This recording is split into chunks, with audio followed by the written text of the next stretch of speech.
The antagonist of Thief 2 sounds like Droopy Dog? Let's fucking go? Do I have to play this, like, right fucking now? Forget whatever stream we were doing. Vagrant Story is cool and the prettiest PS1 game. Huh. Cool. Your guy is named Ashley Riot and his ass is out. That's pretty compelling. That's pretty compelling. You're selling me on it. It's working. I see. Wait, yeah, his ass is just right there, isn't it? That's his asshole. Oh my god, his ass is out. His whole thing is out. He's doing the pose that, like, Marvel comic characters do, where they, like, twist their spine uncomfortably so that their tits and ass are on display. He's doing that. Bro, Maybe this is good, game. respect? Respect? And also, they do have antennae for some reason. This happens sometimes. Wait, I think I watched someone play some of this. Who was it and when? I don't fucking remember. Huh. I know I've seen some of this, though. Advance Wars? Yeah, I get it. People really like that one. The people that like Advance Wars really like Advance Wars, and it's a very charming sort of, like, what if war was like a cartoon and we had to blow everyone up? What if the tank was funny?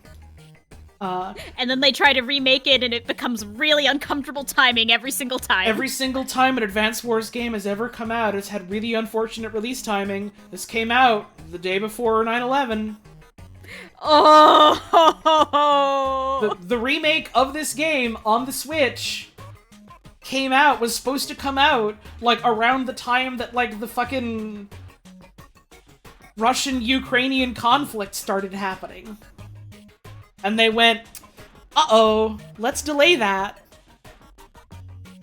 And so a couple people managed to get, like, advanced copies before they went, we're gonna maybe pull this off shelves for a bit. Because it feels a little in bad taste. Insensitive timing, yeah. And, like, the game was just fully done, and so some people just had it and were playing it. It's the Advance Wars curse. Animal Crossing? Yep. There's a specific charm to Animal Crossing for the GameCube, and I don't mean that in the way of, oh, it was just better than, because I feel like every Animal Crossing has tried to do something different in terms of, like, its tone and its style and its presentation, like, extremely subtle so, ways. yeah. So, like, everyone is just kind of two different tastes, slightly. So everyone has a different specific charm, but, like, there was a specific charm to Animal Crossing for the GameCube, man. Mm-hmm. And some of it is like, you know, it's the first one. They're trying things. I love when they're mean to you. It's cute. It's cute. It's fun. There was, like, a whole thing with, like,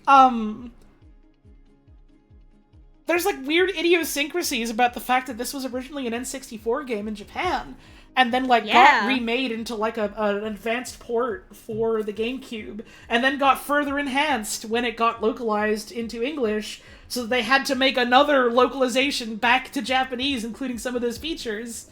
And there's a bunch of weird stuff in it, like, in the original, there was, like, something about how, like, I think it was fossils couldn't be identified by blathers, so you had to mail them somewhere.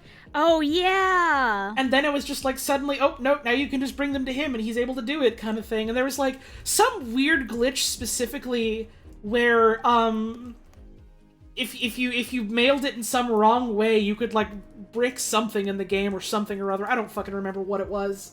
Like, something like that was cute and charming, and it was like, damn, they really made this game like that, huh? Yeah, it was if you reburied them, something would mess up. That's what it was.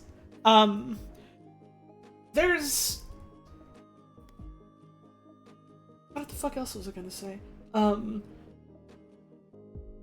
One thing that I always think is cute, factoid-wise, about it is the fact that because it is an N64 game running on a GameCube, the game can load the entirety, or, like, the console can load the entirety of the game's program into active memory, and you can just take the disc out, and it still works. Oh, wow. Because it's... That's crazy. Because it's an N64 game, it's fucking small. You can fit that shit into the GameCube's RAM easily. Mm-hmm. It's cute. It's fun. There's a bunch of neat little tidbits like that, just based on the fact that it was an N64 game. Correct me if I'm wrong. If anyone here is a fellow pervert and knows better than I do, wasn't it just straight up made on the same engine that they used for Ocarina of Time? That would be interesting. I can see it. I want to say that's correct, but I don't quite remember. According to legend. No. Like not like hearsay. I mean like actually definitely proven by like some people at some point or other. As far as I know. If not the exact one, some modification of it. That's close enough. That's good enough for me. If people can make jokes about how Bethesda has been using the same engine for years, when they have very clearly been building on it and iterating on it and changing it, even if it is the same old framework, then I can say that. Good enough for government work. I won't kick it out of bed for eating crackers, you know? Oh yeah, it was originally going to be a role-playing game. Oh man. It was originally going to be like an RPG with fucking dungeons. And then they like hard pivoted to something else.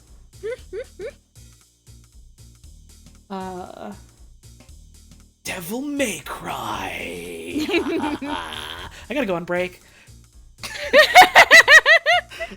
I'm getting up. I'm having a stretch. We might have to start going through these a little faster because it's getting late for me. Yeah, oh god, it's late. It's coming on midnight. I thought we'd have gone through this a little faster. But Oh like, honey, it's not coming on midnight.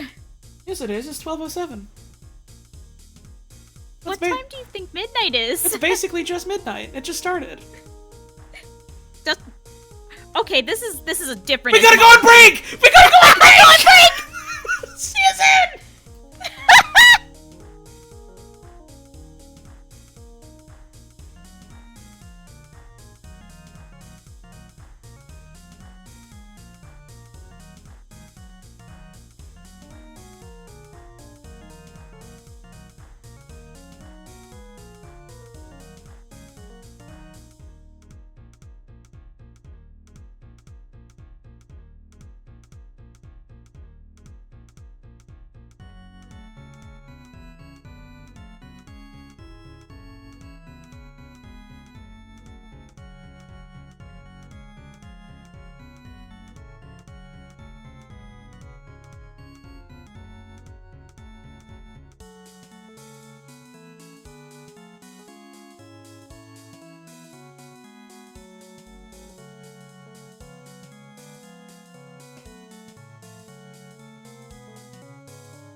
Guys, what game is you favorite?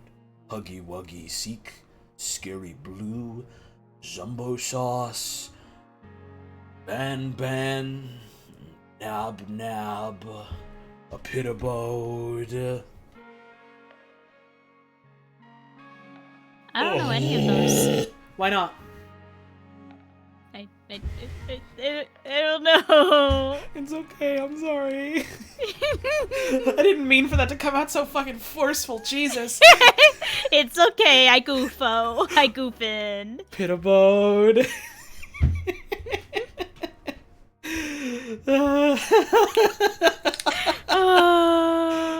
Pit Abode.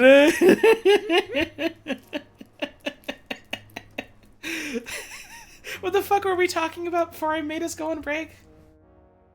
Video games, I think. Midnight. Oh, coming on midnight implies it's not yet midnight. So? It's after midnight. Right? It's just about midnight. Help! It's just around midnight. We need to look at the video games. Okay.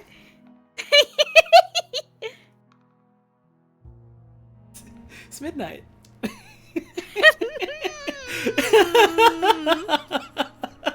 What's wrong? It's midnight. It's midnight. Not only is the Animal Crossing debug extremely similar to OOT, you access its debugger via the same exact button code. Cute. Is The Sims in this Aw. list? Yes. We were literally talking We literally earlier. were talking about this. We were like, oh, The Sims is here. I wonder... Your sister would have some Where thoughts the- about that. Yeah, where the fuck is Holly's sister? It's finally talking about The Sims time. Where the fuck was The Sims? What fucking year was The Sims? The Sims, there we go. 2000. There you go. It's I The guess- Sims. I guess it's technically April fuck now. It's just the first in my area. Happy April fuck. Here's your trick. I'm just reading more. You fell for it. Got you so good. You fell for a trick. Got you. Gotcha. One day you'll start your own Twitch where you just stream The Sims. People would literally love watching that. People fucking love Literally. watching The Sims do goofy shit. People love The Sims. People love The Sims. Devil May Cry.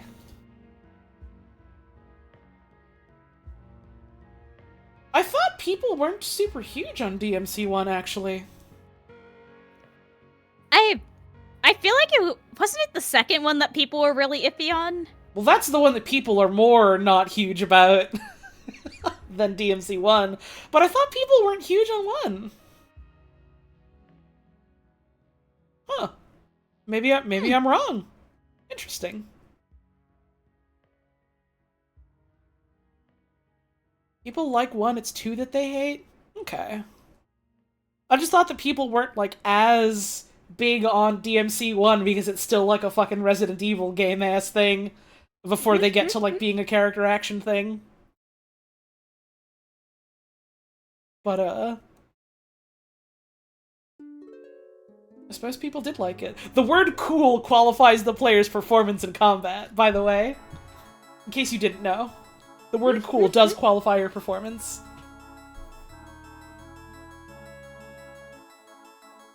Don't ever forget it.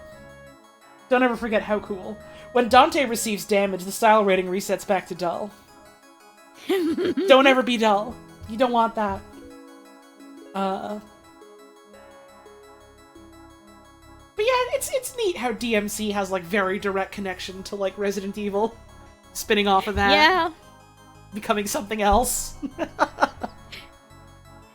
We were talking about this recently, the handshake of games spun off of attempting to make a Resident Evil and games spun off from attempting to make a Final Fantasy. Right, we were talking about Final Fantasy VII specifically, because it was like, oh yeah, you know, there is probably quite a few, like, internal pitches for what FF7 should be and would be and was gonna end up being, and, like, the ones we know about are like, yeah, you know, the one that became FF7, and we know about fucking Xenogears originally being, a proposed FF7 that was shot down for being too dark and too complicated. And then also, people making educated guesses about, Parasite Eve being, an FF7 plot, or a proposed FF7, because, like, it follows the plot of another rejected FF7 plot that gets brought up sometimes about, like, oh yeah, you know, initially you were playing as a cop in, like, real-life New York, investigating, an alien, and there was gonna be a sorceress. Xenogears was a proposed FF7? Yup. And it got shot down, and so they went, okay, well, this is still an idea, what if we make this, our own thing? And they did, and they were like, alright, well, let's Star Wars this and say it's episode 4 of 7, and then they don't make another one ever. And I bring that up every fucking time that I talk about Xenogears, because it's so fucking delightful to me every time I think about it. Just the gumption to go, yep, we want to make more of these, we definitely are going to make more of these. And specifically not even saying that it's the first part, it's the fourth part. I want to say it was the fourth part, and then, you know, none of the prequel, none of the sequel. You know, we don't get it.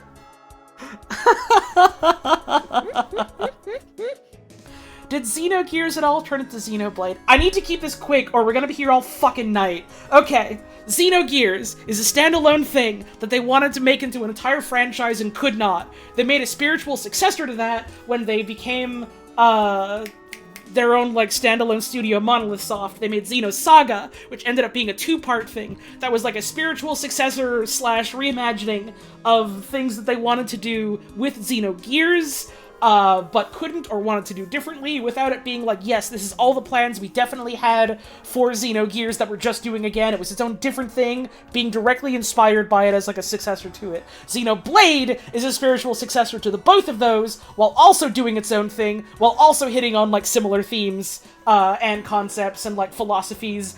Except for Xenoblade Chronicles X, which is just, fuck all that philosophy shit. What if we made a mech combat thing? What if there was more action in it?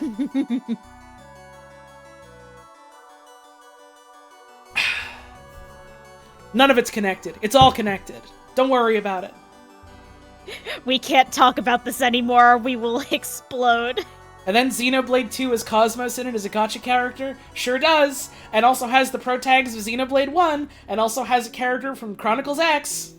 It's all connected. Don't worry about it. And then Xenoblade 3 comes out, and it actually is all connected in ways that are a huge spoiler. Don't worry about it.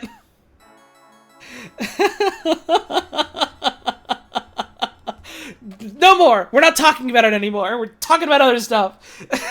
Final Fantasy X. Which one was that? Oh, it's Titus. It's Titus. Blitzball, baby! When I grow up, I want to be a Blitzball.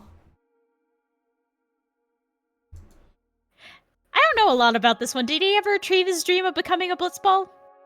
That's a whole can of worms, is my understanding. Awesome, let's move on. Waka is in it. Waka's For better entire or for worse, Waka's in it. Waka's entire story arc is that he learns to stop being racist.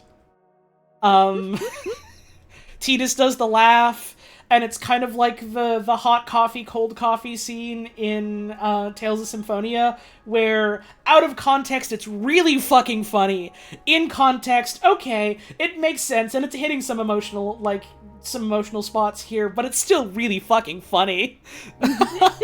It's like most Kingdom Hearts out of context funnies. Mm-hmm.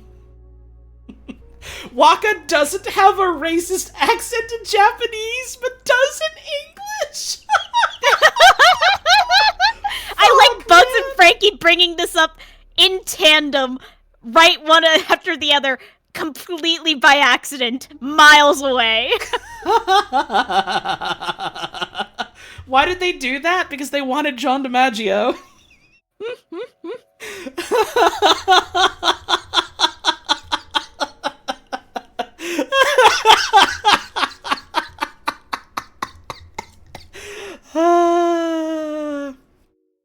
I don't know much about FFX. People talk it up as being real cool. It's It's definitely another one I'd like to hit up someday, but my god, I need about 20 weeks off to get through even, like, 1.5 Final Fantasies. Right, and then this is the one where they have a sequel that's like, alright, let's go on a lesbian guilt road trip. Let's do gun kata. Real shit? Yeah.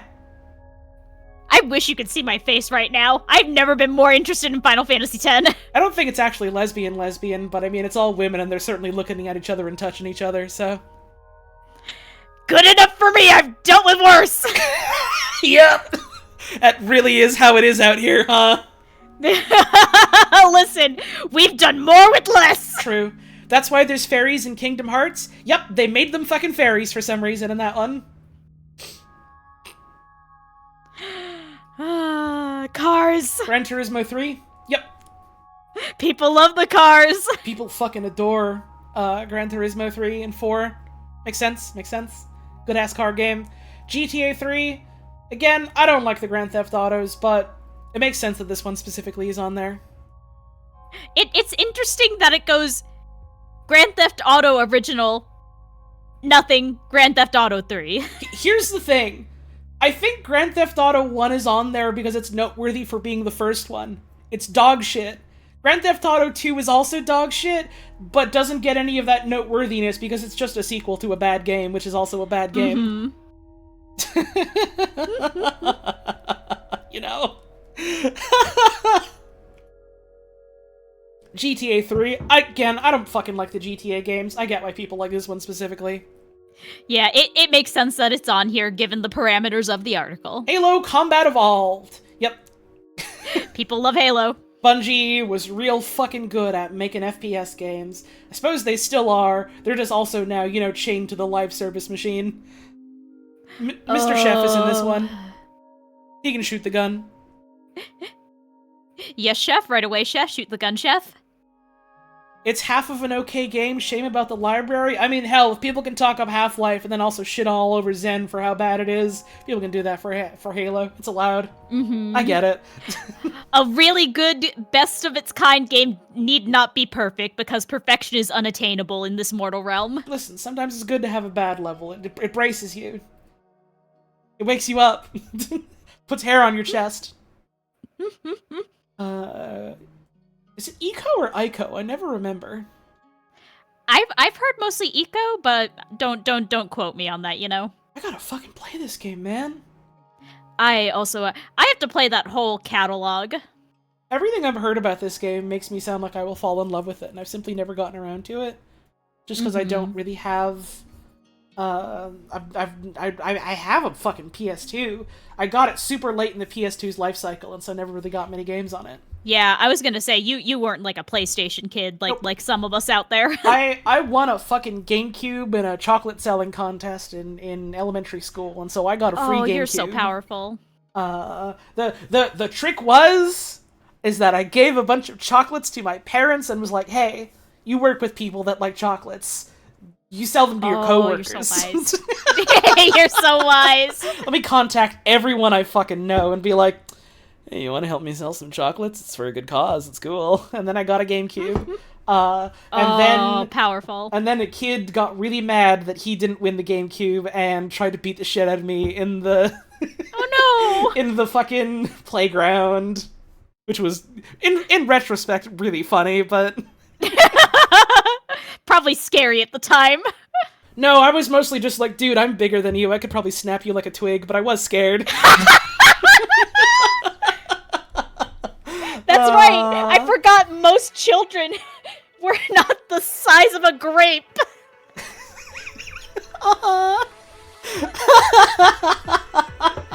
But yeah, Eco looks very cool. It is neat the sort of things that they do and the sort of expectations they subvert in the way that they do them.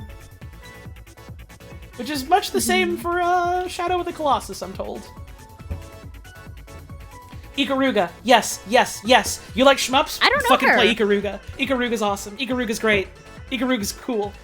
It's a shmup where, like, one of the main gimmicks is, like, you can, like, change color. It's polarity is what it is, and that there's, like, specific enemies that you can only shoot at, like, different polarities, or, like, you get more points at different ones. You get engaged with different mechanics in different ways like that. Ikaruga's fucking awesome. Ikaruga's great. Play Ikaruga. Puzz, do you know Sonic Frontiers? What the fuck is Sonic Frontiers? That's another one that I have been promising to play for a while and have not gotten to on account of I am in graduate school and have 5 jobs. Which one is that? That's the recent one. Oh my god, I was thinking of Sonic Chronicles. Help. Nope, not that one. Oh, Max Payne? Yep. Yep. I've been tempted, like, I don't think my laptop could run any of them. Bugs and Frankie going through Alan Wake Your makes me want to hit up that whole run catalog. Max Payne. It could probably run Max Payne. I'm also bad at shooters. Fair, but it's from 2001. You could probably run it. I could probably run it, but I want to go through the whole, like, Remedy catalog, because I already wanted to hit up, like, Alan Wake and most of all, Control. Oh, Control. I do also want to play the Max Paynes. I've never played them. I forgot there's a Game Boy Advance game, and I also want to play the Game Boy Advance port! It was on Game Boy Advance! There was a Game Boy Advance port, and I really want to play it! I really, really want to play it! I desperately want to play it! Why? Because I like playing dogshit GBA games? No, I know that. Oh. I'm saying, why was there a Game Boy Advance Max Payne? It was the style at the time. It was the style. A Dreamcast version of the game was planned but cancelled. Yay! Oh, Dreamcast, my beautiful beloved, my sickly little bird of a child console. With love, what's wrong with you? You know damn well I don't have an answer to that, Frankie. You know damn well. She's very strong in very baffling ways. But yeah, it's a neat shooter that tells its story in a fun way, and you can do the funny jump and shoot while you're, like, you know, flying around in the air like you're a Matrix. MGS2? Yep. Yep. I feel like MGS2 specifically... Oh, his girlfriend. I feel like MGS2 specifically is, like, one that was very much helped by people looking at it later, like, years after the fact. Like, I'm sure there were people at the time that were like, yeah, it's a good game, it's cool what it's doing, at launch. But there was certainly a lot of scuff about, like, they're doing things different? I'm playing as a different guy? What?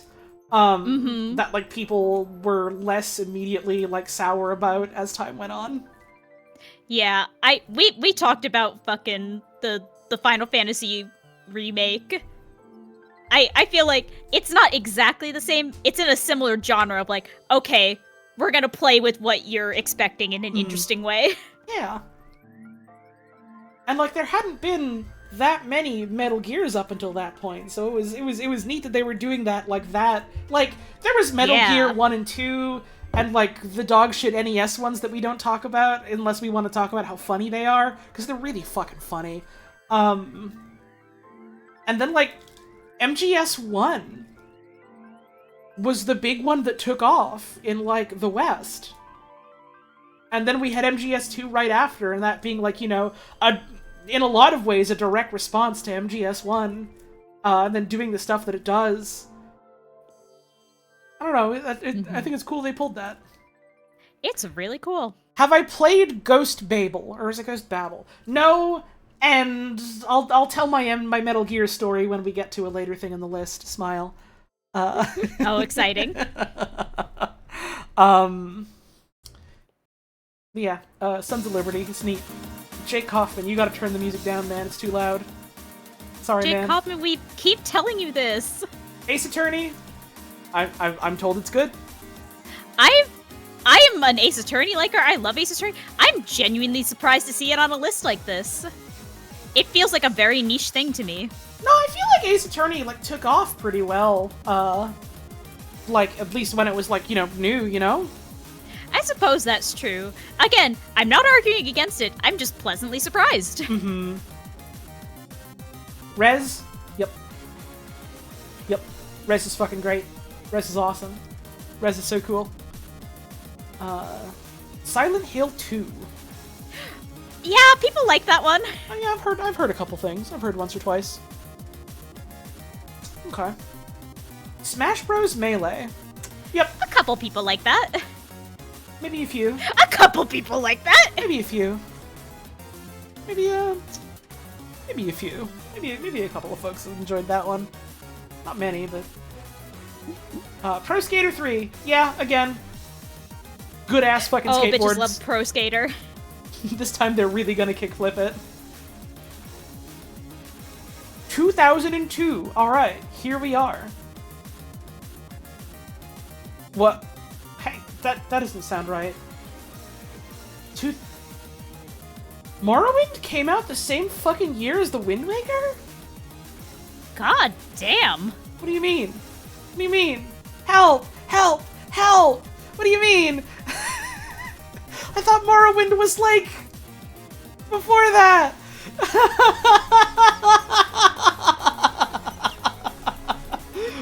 I thought Morrowind was before 9/11! Apparently not.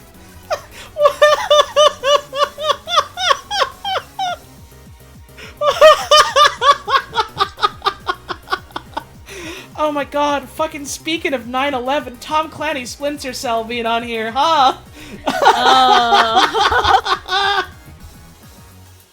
Hello, it is now a very specific era in America. What if Ubisoft Tom Clancy, we did a Metal Gear type of game? What if we did that? Wait, oh my god, is Yik going to be on this list? I want you to remember that this is a list of video games considered the best, where in the context, the criteria of being considered for this list is that 6 different publications or authors need to have written that they consider that to be one of the best video games of all time. So probably not. Why are you asking this question? What do you mean?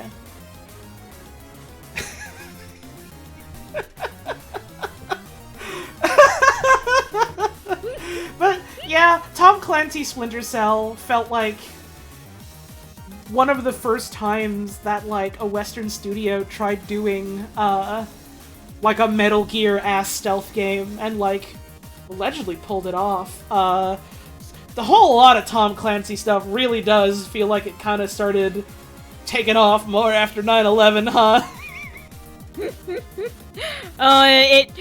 It was a very specific time in America. Oh, hon, it's still a specific time in America.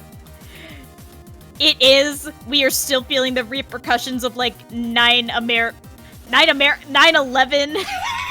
It's past 9 p.m. Give me a break. I love you. I love you too. I don't think anyone who didn't like live through that era as an American really understands how fucking everywhere. It was freedom fries. That wasn't a joke. People went in on that shit. Yeah, they sure did, huh? I gotta adjust the music, hang on. There we go. Restart it, because this is a quiet song. Okay. It's Battlefield 1942, which is like... I don't remember if it was the first Battlefield game, or if it was just like, you know, one of the first ones that really took off like this, but it kind of set the structure for like what Battlefield games are as like an FPS. I mean, it's like you got the different squads, and there's like the different classes that you can use with like different abilities that you want like to do specific things with because it's a class. I'm just saying fucking word salad right now because I'm a little tired. It's a fucking it's a Battlefield game. You can play as a medic with a big fucking LMG. You can play as an assault guy. You can play as like an engineer. And you can get like your little squad of 4, get in your vehicles, do an objective. They've got like bullet physics in it. I don't know if 1942 did or not, but it's It's a multiplayer shooter game. You can play it. People like it a lot. I was about to say I've always kind of liked the Battlefield format for a shooter more than I've liked, like, I don't know, a fucking Call of Duty game, really. I'm realizing now, saying that out loud, that I mostly just liked Bad Company 2. I just really liked Bad Company 2. That's the one that I played a bunch of, was Bad Company 2, and didn't play really any of the other Battlefield games because none of them felt as good as Bad Company 2. I liked Battlefield Bad Company 2 is what I mean by that, I suppose. Morrowind, yep. Oh, let's go, the fucking clown music. Yeah, the Klemsmer... I don't remember how you pronounce that. Is it klezmer? Klemser? It's probably, maybe even none of those. This type of instrument or style. You know what I mean when I say it, hopefully. It's good, though. Morrowind. It's klezmer, thank you. I'm too tired to remember things. We gotta hurry it up. Morrowind! We do. Or we could always split this into a part 2, I guess, but... Yeah. I think we got enough left that if we wanted to do that, we very much could. Mm-hmm. And that gives us more time to chew the fat a little bit, as it were. Mm-hmm, because I expect we'll have something to say about a lot of these. Uh-huh. We're getting more and more into the era of, like, oh, I know most of these by name, and or I have played a lot of these, so, like... Yeah. We were alive and, like, conscious and able to play video games at the point we were heading into. This is when I was fucking 8! This is when I was 8! I fucking love Morrowind. Morrowind is one of my favorite CRPGs. It's very cool. When I say that, I kind of say it in the same way that I say, oh yeah, people fucking loved Jet Set Radio. It's awesome. It's for a specific type of gamer. Mm-hmm. And, like, nothing wrong with that. It's just... some things are for a specific type of person. It's awesome. It's awesome. Some people, it sucks for them to play it. I swim in it. I love that it sucks.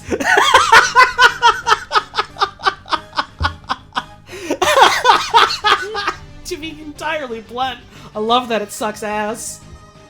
That's what makes it good. That's what makes the good parts better. That's not actually true, but... Eternal Darkness Sanity's Requiem is a game that I always wanted to play and never got around to. Is this a fucking Canadian video game? Is it? Developed in in Canada. We have met our CanCon quota for the stream. Yippee! It's worked. Send us our money, Canada! It's pay up, Canadian government. Give me a grant. I'm an official broadcaster and artist. Pay up. Pay my rent. Come on. Come on, CanCon. Canadian government hit me up now with $1 million. I almost said 1,000. That's lowballing it. Pay me a lot. We can start at 1,000 and then you can build your way up. I love building my way up with Lego bricks. Yay. Yippee. I've heard neat stuff. Hang on. For the EP by Battery, see Eternal Darkness EP. For the astronomical phenomenon, see Permanently Shadowed Crater.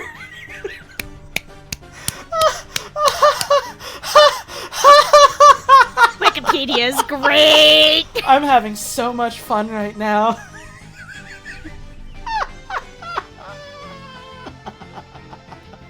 I don't actually know who Dennis Dyack is.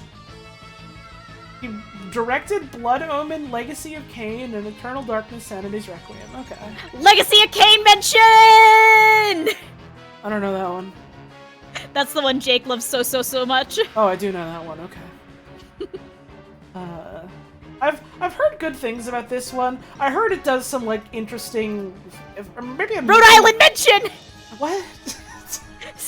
Honey, I'm mid-sentence. So I'm sorry. You can't be doing this to me past midnight. I'm sorry.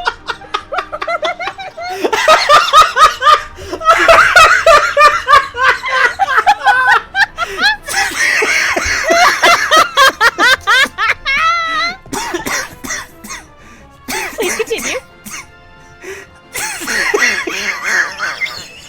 What happened to you? You know I don't have an answer for that. I'm so deeply in love with you. Yay! What the fuck I love was you, that? honey. I love you too. What was I fucking talking? Right! This video game. It like doesn't it do some like fun like interface screwing with you type of thing, or like some like weird fourth wall type of thing? Oh yeah, it's like the sanity effects. Yeah, absolutely it does.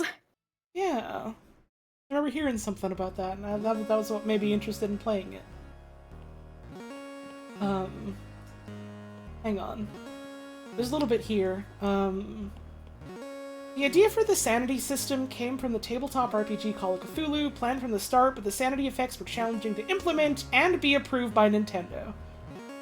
I believe that Nintendo was worried players may interpret the sanity effects as an indication of faulty hardware, or may inadvertently cause damage to the hardware as a result of the effects. For example, a player prompted with a message saying their memory card was being formatted may hastily take out the memory card from the system, causing actual damage to it. Oh, man. Oh, man.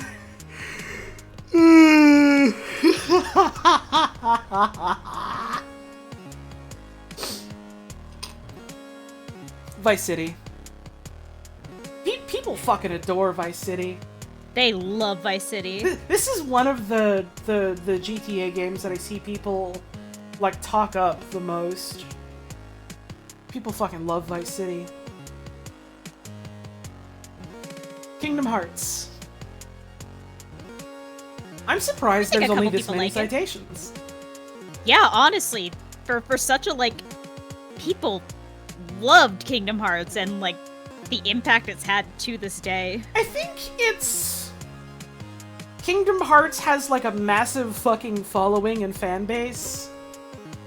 And that maybe wasn't necessarily like reflected in like Professional reviews. this sort of like professional, not even necessarily reviews, but like professional sort of like coverage, as it were, consideration, as it were. Yeah, it makes sense that it's on there. People were like, oh shit, you can make a Disney and a Final Fantasy? Yo! And it's our fun little coming-of-age story for kids. And you can get up on the Hydra's back. Was this... That's in a different one, I think. Aw, man! Man, this game fucking sucks then! What's the point?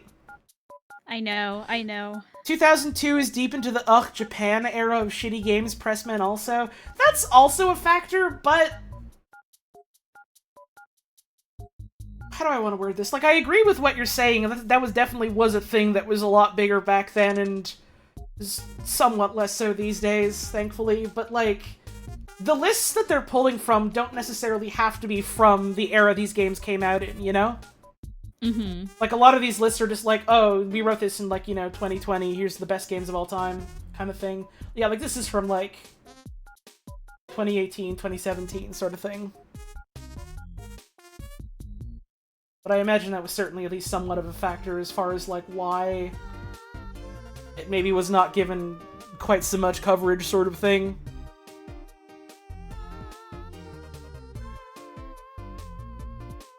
I think some people in general also kind of scoff at Kingdom Hearts, which, I mean, yeah, I've done that in the past, I get it. There's kind of a gut reaction of like, oh, it's the dumb Disney thing, sure, whatever. Was the Japan phenomenon a 9/11 thing? I imagine it certainly didn't help. You would probably be better off asking an anthropologist and not a Twitch streamer who mostly plays video games. That's probably something you are better off, like, looking up in other different avenues, not a Twitch chat, quite frankly. I certainly don't think that 9/11 is what caused it, though. I'm also not from the United States.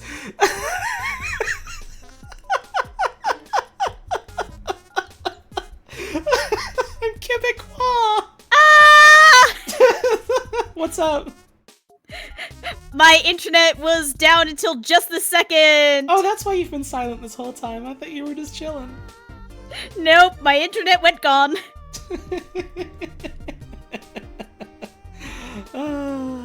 Hi, welcome back. Hi, so Kingdom Hearts, huh? So Kingdom Hearts, I was just telling people that I'm not an anthropologist. That is true. So they should, like, go look up an anthropologist for anthropological questions. Correct. I've taken anthropology classes, but I'm not an anthropologist. Same. Anthropology's cool as fuck.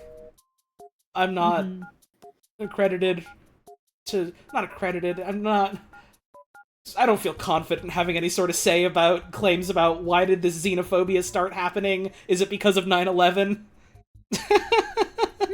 Yeah. I mean, I feel like as like someone who has lived in America, 9/11 made a lot of xenophobia worse because of the way it is. Uh-huh. But I don't think you can single most xenophobia directly and exclusively to 9/11, no. Just my Legend of opinion. Zelda: The Wind Waker. Oh, Wind Waker, I like it. This is my favorite Zelda game. Me too. This is my favorite Zelda game. I like this one a lot. I want to replay it soon. We will. Eventually. They made Zelda woke? No, they fucking didn't. They fucking whitewash her in this one. Yeah, they did, in fact, quite the opposite of that. No! It kinda sucked. This game's fun. I like it. Tingle is in it. Check it out.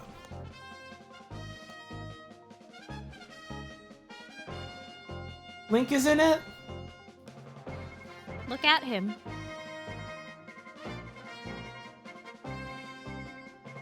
They made him look like a damn cartoons. Wait, it's actually awesome?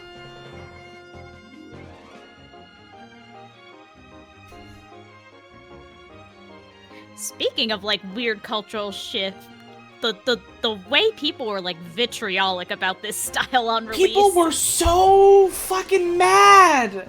They because hated it! We got that one Space Worlds animation proof of concept tech demo of like, yeah, here's our cool badass Link, our cool Ocarina of Time style badass Link. Getting an awesome fight. We can't wait for the next Zelda game to be like that. And then they made it look like this, and everyone was like, not everyone, but certainly a lot of loud people were like, what the fuck?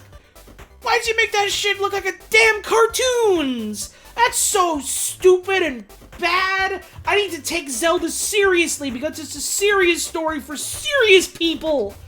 When it's, you know, always been aimed at children and teens. It's fine. They're not calling you a fucking baby because they made something look like a damn cartoon. Why are you having a problem? Why are you turning into Game Dude about it? It was so baffling.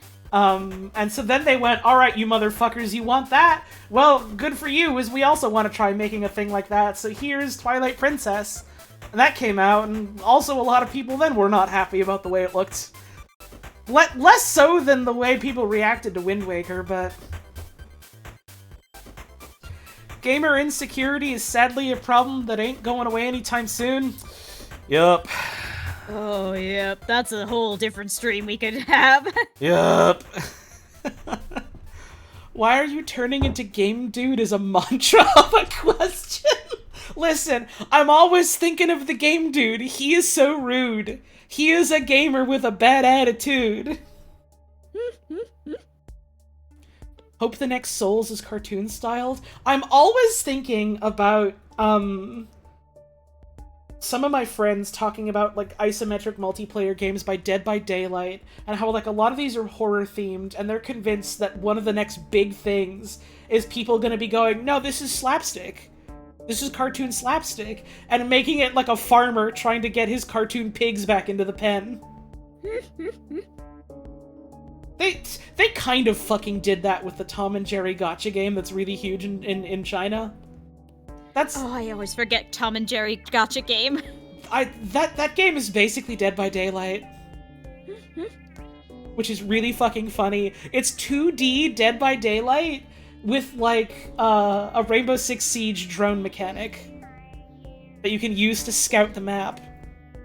The world is really full of things. It's so fucking funny. I'm glad that someone out there did it. I hope that more people make cartoon isometric multiplayer like that. Because it's really good for slapstick.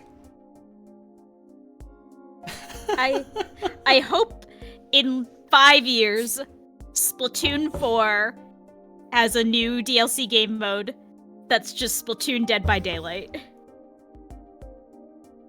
Oh, I gotta be honest, I think that'd suck ass. It probably would. That'd be bad. That would not be. No. I don't think the mechanics of Splatoon are especially conducive to an experience quite like that. You're probably right. I think it'd be a little funny to see him try.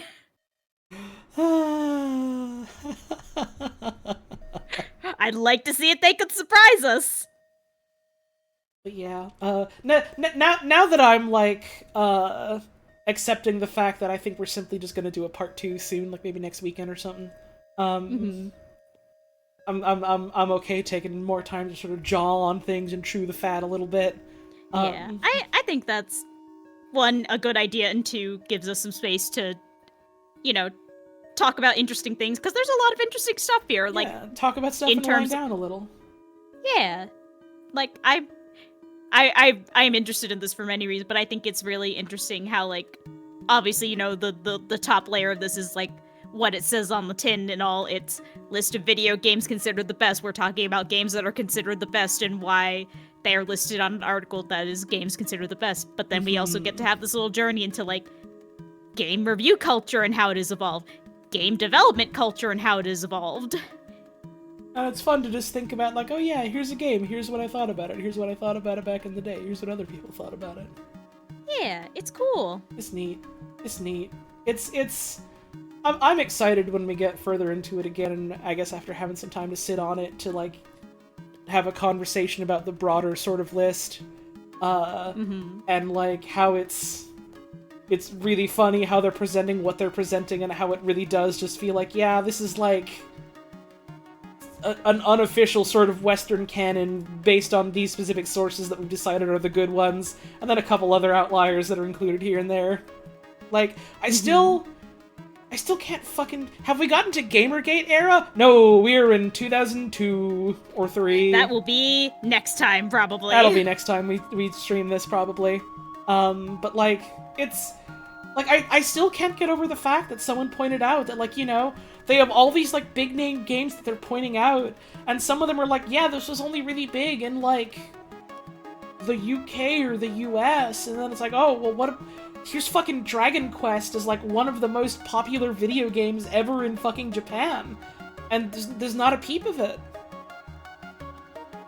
Yeah. There's not a peep of it, because it doesn't fit into the broader context of, like, what they're trying to put together and how they're putting it together. But Sensible World of Soccer does! Oh, Sensible World of Soccer. Sensible World of Soccer? I can never forget Sensible World of Soccer now. Wikipedia, very US-centric publishing. It sure goddamn is. It's the English version of the site, and like a lot of English websites, the sort of unspoken, unwritten bias of it is that, yeah, this is very much leaning United States. This is very much leading United States, unless it specifically mentions elsewise. Yep. Sensible World of Soccer. Sensible World of Soccer. can't At least fucking we get have over it. Sensible World of Soccer. I can't fucking get over Sensible World of Soccer. Man, what a treat. What a treat. What a treat. What a delight. Was Odd Diddums on there? No! You can't keep asking her about Odd Diddums. I'm You're gonna hurt have her. an ulcer. You're hurting her. You're hurting my wife. I don't know, Odd Diddums is hurting her. It's a treat for a kid, that's true. You're late, did you miss any good games? Nah, it was all hog shit, man, don't worry about it. We have not seen a single good game. Where's Kingdom Hearts? Well, funny enough. Yeah, funny you should ask, my friend. we did just read that one, but yeah. Wind Waker. I like it a lot. I'm excited to chew into it again now that I'm an adult that thinks about media better. But I fucking loved that one as a youngin'. Hey, you know what else I was thinking of the other day, speaking of video games that whitewash a major character all of a sudden after a major plot turn, and also speaking of Xenoblade, you know what I was thinking of the other day? What were you thinking of, my darling? Xenoblade Chronicles X, a video game that I haven't ever played. There's like a major character that you meet very early on. What's her fucking name? Elma, Ezra, something or other. I don't remember what her goddamn name is. But she's like the first character you meet that isn't like your character that you make. Elma, thank you. And she has dark skin. She has brown skin. And then it's a plot point later that actually she's an alien who is wearing a disguise to look human, and she's pasty white. She's super there's pale. Like 3 different kinds of racism there. It's weird, man. they could have still done their stupid, well, she's an alien, and not done that. You know? And in fact, they should have. Oh, buddy. I don't know if I'm ever gonna play that game. For unrelated reasons, but... I was thinking about it the other day because I was doing a bunch of diving about the Xeno games on various wikis. Mm-hmm. You know what I do? You know what I do Help! You know what I'm mad about Xenoblade Chronicles X? What are you mad about Xenoblade Chronicles X, honey? Oh, you're also having trouble speaking respect? Help! It's happening, man. One of the earliest fucking, like, trailers of footage they showed for that game, you got, like, a fucking button prompt right for an attack, and it made on screen in big, huge words, "Huge succeeded." And it never says that in the final game. Why not? Game fucking sucks. Game fucking sucks. Bring back "Huge succeeded." Please. Anyways, Wind Waker. I love Wind Waker. I am excited to check out Wind Waker now that I have a brain that is more developed, I suppose. And it's got cool puzzles in it that I'm excited to do again, and it's got cool music, and it's got cool set pieces that are fun to look at. Yeah, it's a cool little game. Xenoblade 1 is generally good. Oh, I know! I'm not talking about Xenoblade 1, I'm talking about Xenoblade Chronicles X! This is nonsense. I feel like how I feel about Shenmue is how you feel about Xenoblade Chronicles.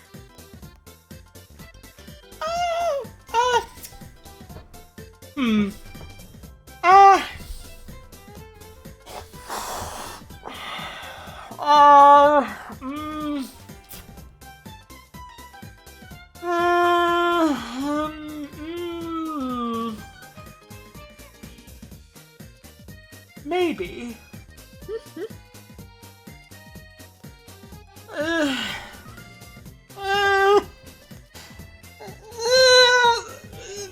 don't know. Take your time. Maybe. That's scary, but I don't know.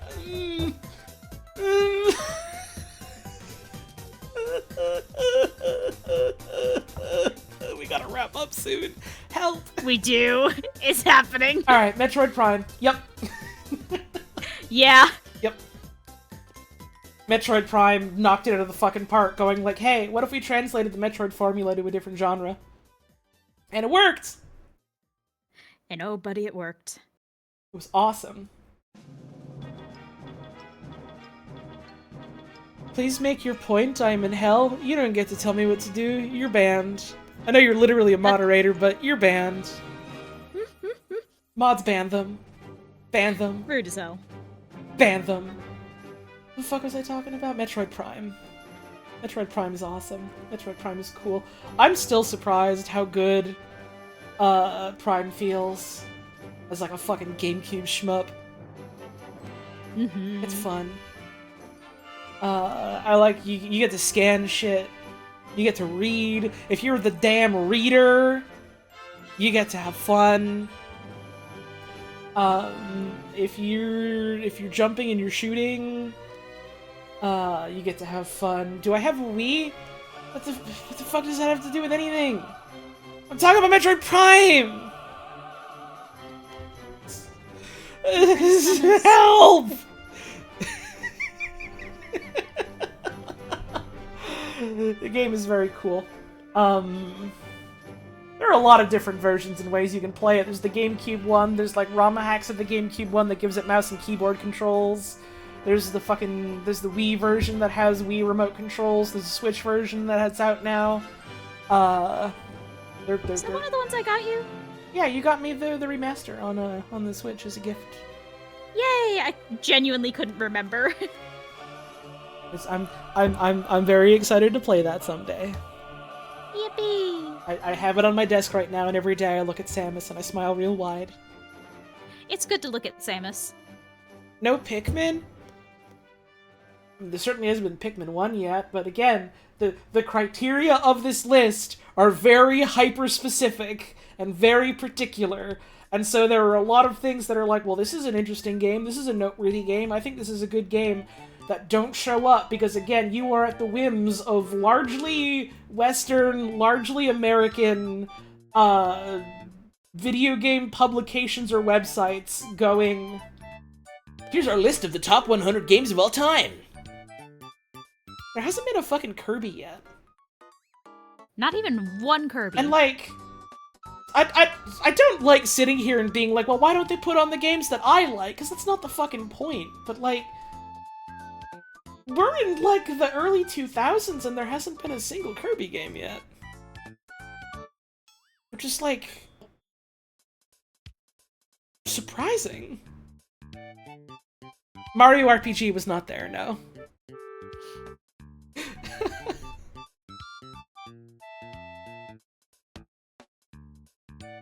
Metroid Prime is cool. Soul Calibur 2. Let's go. Like, Soul Calibur 1 was a fucking movement.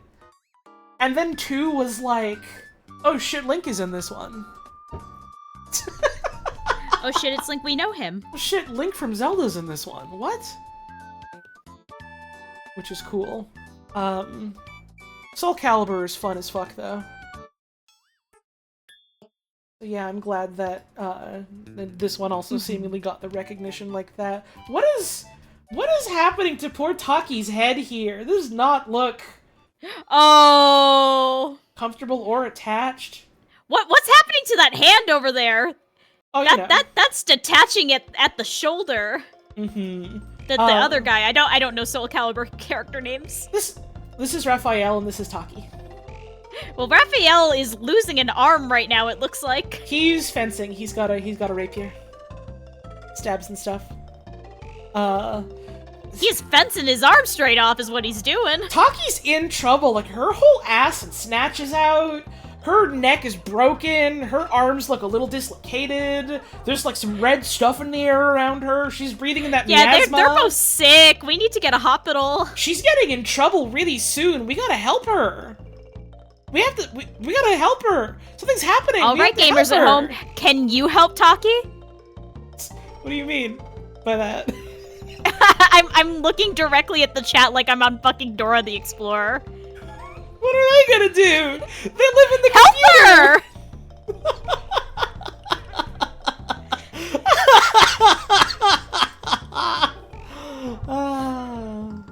her! But Soul Calibur 2 is cool. People really liked it a lot. And it was, it was a good-ass fighting game on the GameCube, which didn't really have a lot of good-ass fighting games, I don't think. Splinter Cell, we talked about. Warcraft 3, yeah, Warcraft 3 people like that one. Mechanically was really, really fucking strong as, like, an RTS game. Had, like, cool factions with, like, you know, different playstyles and features and things like that. I want to say this is around the era where a lot of Blizzard writing started going real down the shitter. Mm-hmm.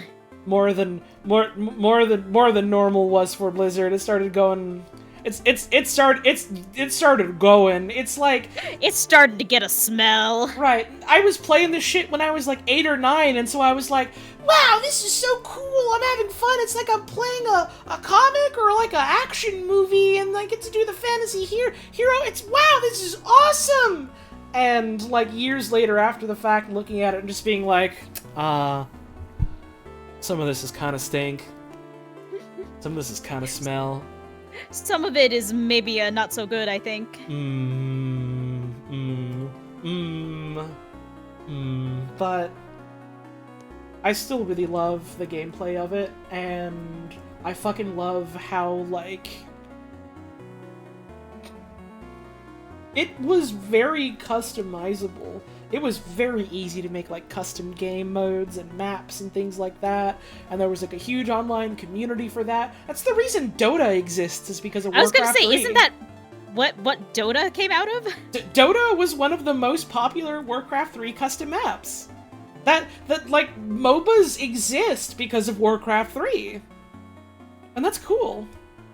It's pretty cool. That's cool. Really good message in chat. Warcraft 3 custom maps, Ice Troll Tribex Hero Siege. Stay up till 7 a.m. Eat an entire Jack's frozen pizza. Really good message.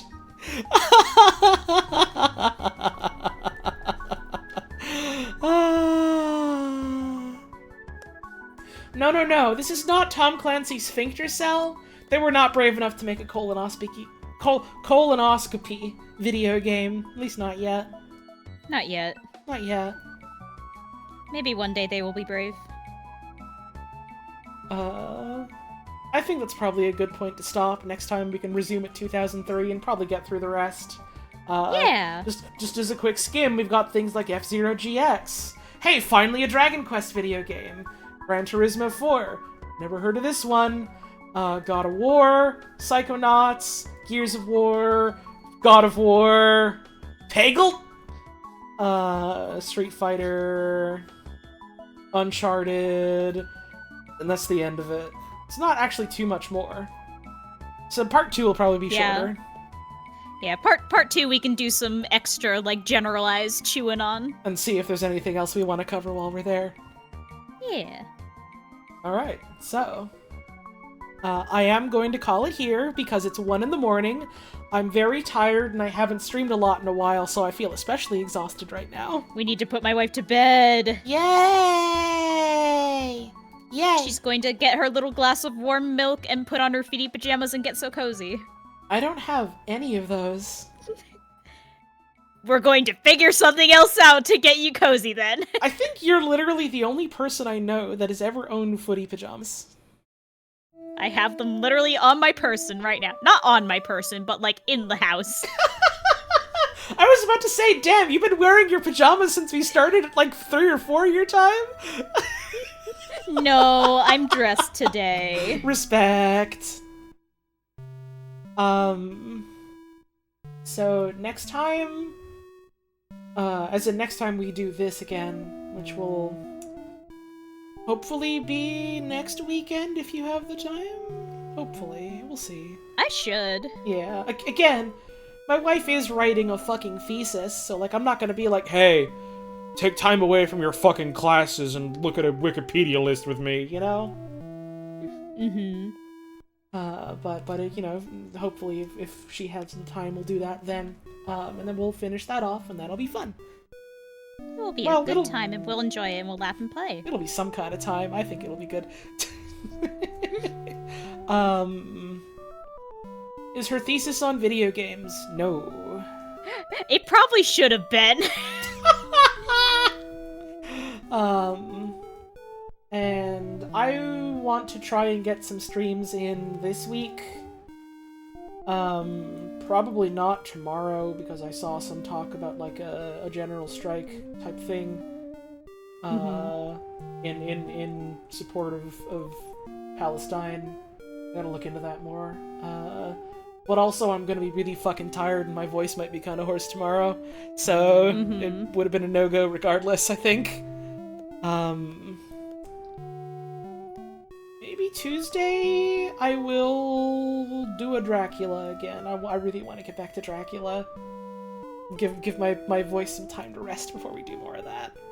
You gotta stretch the instrument, get her ready.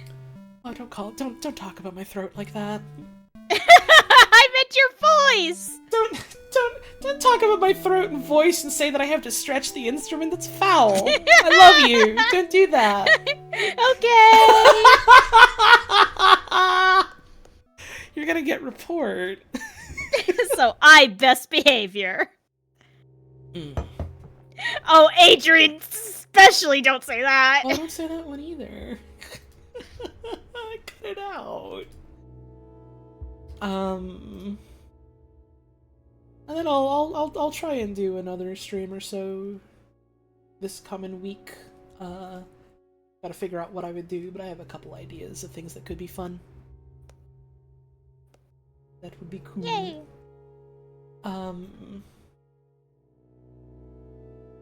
We got some fan art tonight. Check that out. I love to check things out. There was other fan art that was posted in the server in the interim that was very cool. If you're in the Discord server, please look at the fan art channel. There's a lot of cool shit that people have been posting there. I just want to do the stuff that was posted today because otherwise I'll be going through a lot and I'll be very tired. And I also didn't have time to shout out all the people that like subbed and tipped, but thank you all for very big support tonight. Kind of overwhelmed by it, to be honest, but in a good way. You're all very kind. It's like I made a long text happen, so it's cutting off what it says, but it was like we got like 2 fucking big $100 ones, so I think we hit like 300 or something, which is a lot of money. Thank you very much. That is realistically going towards a mix of like buying flights is expensive and that's going back into savings, and I want to buy nice food and treats for my wife when I visit her in May, so... And maybe if we can afford it, we'll get a Lego. I think we'll be able to afford it. I think the concern more than anything is, do you have space in your fucking apartment to put a Lego? We'll figure that out when we get there. We'll certainly go to a fucking Lego store and stare longingly at their stock. Yeah, let's check out the 2 fan arts what we got today. There was second to pull up the Discord view. Discord. There we go. We had this one from the name is truncated because I was Braunbauer. Pardon? Braunbauer. Thank you for pronouncing it. I saw this one earlier and I thought it was fucking awesome. This is really cool. It's really good. This is remarkably accurate to what we actually look like when we're hanging out. Yeah. It's a little ominous and eerie. You captured the real people while also capturing the little sprites of what we use. I also really like the blackboard being transparent. You can do so much evil with this. Fun. I really like the faces that you have drawn. They have really fun expressions on them. Very, very good. Thank you. I love it. It's very good. I'll react to it later with my fucking heart. This one is from Ogrish. This Donkey Kong. Oh, that's a really good Donkey Kong. That's the fucking Kong who was staring at Mario's ass. Oil pastels are also really hard to work with, so, like, props to you for this. Respect. Very cool. Oh yeah. Thank you very much. And thank you for all the previous fan art that I didn't cover because I wanted to go to bed, but there's been a lot of cool stuff posted recently that I've really enjoyed seeing, even in sort of the lull between streams, as it were. So thank you all very much. Again, probably no stream tomorrow. I'll try to see you on Tuesday, probably in like the morning, because I kind of want to try doing a couple more like earlier in the day streams and see how I feel about doing them compared to like doing evening streams and stuff, and like how I feel about that schedule wise and energy wise. I want to give stuff a try and see how it feels. So we'll try things out, but also I've mostly been doing the Dracula streams as like earlier in the day anyway, so that's not unusual for that. And then maybe some other stuff this week. And then hopefully the end of this list on this coming weekend. maybe we'll see you there. Or maybe we'll see you around some other time. But no matter what happens, before we head out, I'd just like to say I hope you have a wonderful rest of your evening. Thank you all very much for tuning in. Make sure you're taking care of yourselves and taking care of the folks around you. And I hope we see you again soon. Good night. Bye bye.